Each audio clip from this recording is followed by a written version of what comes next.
बहुत समय पहले एक छोटा सा गांव था जो चारों ओर से घने जंगलों और पहाड़ियों से घिरा था। दिन में यह गांव सामान्य लगता, पर रात में अजीब और डरावनी आवाजें आती। गांव के लोग कहते थे कि इन आवाजों में कुछ रहस्य छिपा था जिसे आज तक कोई नहीं जान सका। हर रात जैसे ही अंधेरा गहराता, गांव में एक अनजानी आवाज गूंजने लगती थी। यह आवाज डरावनी और रहस्यमयी थी।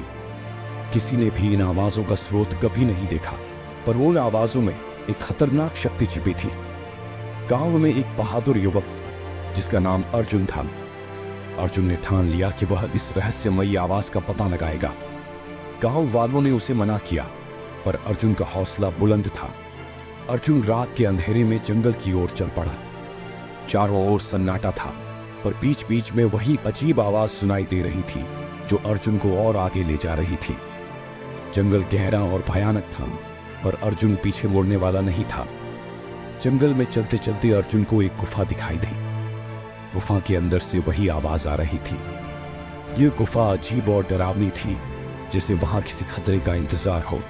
पर अर्जुन ने हिम्मत से कदम रखा और गुफा के अंदर चला गया। अर्जुन ने जैसे ही गुफा के अंदर कदम रखा, उसे अंदर एक अजीब सी शक्ति महसूस हुई।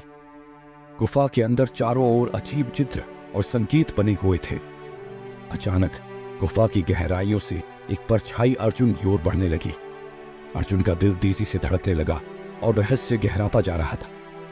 अचानक अर्जुन के सामने एक भयानक राक्षस प्रकट हुआ जो गुफा का रक्षक था।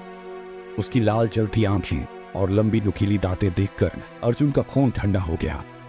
राक्षस गर्जा, जो भी इस गुफा में आएगा वह यहां से जिंदा नहीं लौटेगा। पर अर्जुन ने अपनी बुद्धि और साहस से राक्षस का सामना करने की ठानी। अर्जुन ने अपनी सूझबूझ से गुफा की दीवारों पर बने संकेतों का रहस्य समझा। उसने राक्षस को चकमा दिया और एक छिपे हुए रास्ते से गुफा से बाहर निकल गया। गुफा का रहस्य हल हो चुका था और अर्जुन ने अपनी जान बचा ली थी। अर्जुन ने गुफा के भयानक रहस्य को सुलझा लिया था। वह वापस गांव लौट आया और गांव वालों को उस गुफा और राक्षस के बारे में बताया।